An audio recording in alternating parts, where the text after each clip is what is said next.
Welcome back to the channel. Thank y'all for hanging with me on this Thursday. So I got a question yesterday on my setup. Anytime I'm dragging something offshore, which is typically going to be deeper than 5 feet for this purpose, because when you're fishing shallower than 5 feet, you're typically around cover. But anytime I'm dragging something on the bottom, could be 6 feet to 20 feet, I am using 0.013 inch diameter. So if you're using Seagar, that's going to be 15-pound test. If you're using Sunline, that's going to be 16-pound test.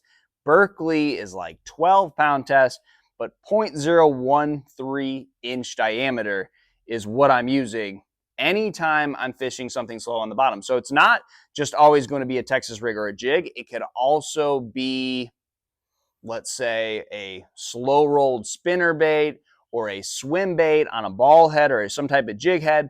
But where I want to get that bait down, I know I'm going to be a little bit deeper than shallow water, so I can still set the hook fairly hard.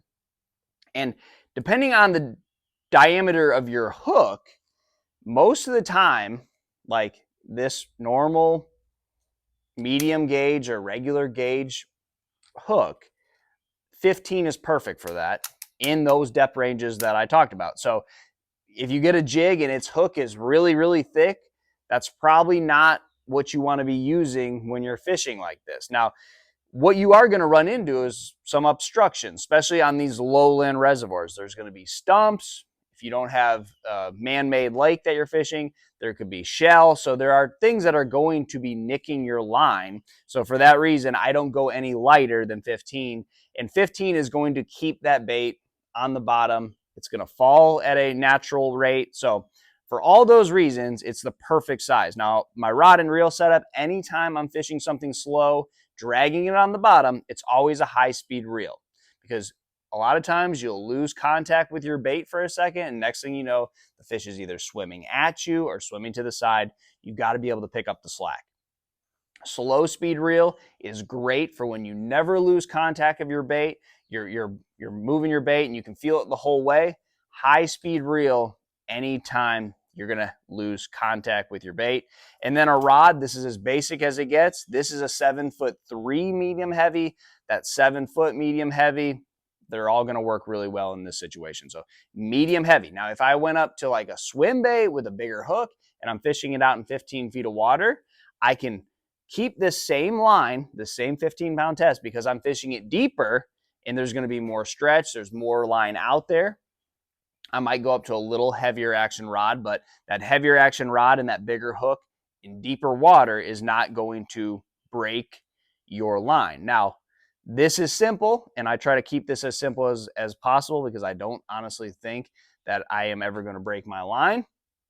Even if you're using 12-pound Berkeley or 15-pound Seagar or 16-pound Sunline, you should never break it. It should never break. You should retie every big fish you catch, but you should never break this line. So this might be the reason why you're not catching fish when you're fishing a bait on the bottom. Now, the reasons you do go up to heavier line, maybe you're fishing around grass, maybe you're fishing around brush, maybe you're fishing around docks, then you can go up to your 17, your 20, and typically those situations are going to be in shallower water, or you're fishing, boat docks that are floating over deeper water, and that, again, that's in the heavy cover, so you're not going to need, you don't need to go with the lighter line. You're fishing around heavier cover, so you have no option but to go up to the heavier line.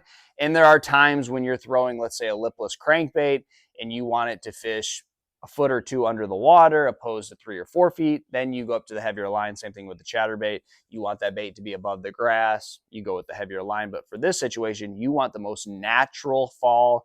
You don't want there to be any presence for the fish to know that your line is there. So that's where I like the 15. Now, when you go lighter than 15, would be highland reservoirs, where you're not really going to worry about shell beds or stumps. It's mostly just rock, which you're not going to, unless you hang your bait up or something like that, but you're not going to have to worry about the fish wrapping you or cutting you around those obstructions. So that's when you can go down to the 8-pound test. I use 7 a lot on highland reservoirs. Highland reservoirs are usually really clear. And then you also are going to find out that most highland reservoirs have smaller fish in them. They just don't have the big spawning flats. They don't have all the cover that really is going to house and provide for those bigger fish. So on average, highland reservoirs have smaller fish, clearer water, which isn't always the best thing for a predator fish either. So across the board, smaller fish on highland reservoirs, that's where you can go to your lighter line. And a lot of times you're throwing your shaky head or your drop shot up on a point that may be topped out in 7 or 8 feet, but you're fishing it all the way out into 20, 25, 30 feet, or maybe even deeper. So that's when you need to go down to that really light line. Completely different situation from very, very unique situation rather than what I'm talking about here with I'm fishing this bait from 6 to 20.